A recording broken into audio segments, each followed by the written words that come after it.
Mani nevajag viņus. Es zinu. Skolotāji arī vajag.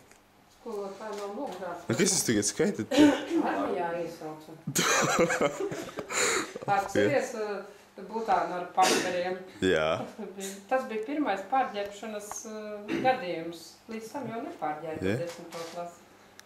Skaidrs. Jūs bijāt pirmie, kuras pārģērba, un tas Butāns ar savām tievajām kājām un šo pamperu man visu laiku acu priekšā, ja par zīdaini pārģērba. Kas jums nākamais pārbaudījums kaut kas, kas jums būs?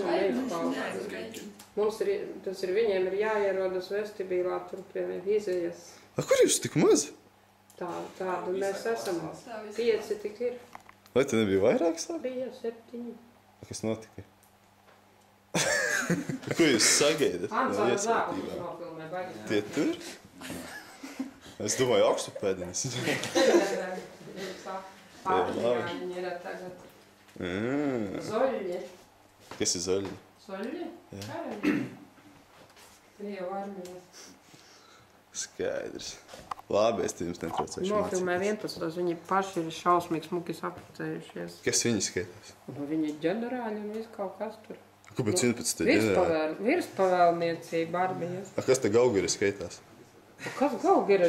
Gaugiri šodien nav nekāds. Šodien ir 11. klase komandējošais sastāvs. Ok, labi. Ok, mēs te par sifilisu.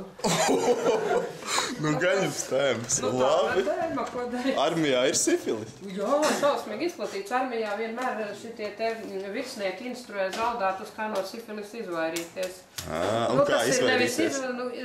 Pēc tiem te kontaktiem jāizdzer, cik tur tās butelītes penicilīna. Penicilīna? Penicilīna. Kāpēc viņam tās nosaukums penicilīns? No sēnes penicilium. Ok. Nu, tātad dzerat penicilīnu. Jā.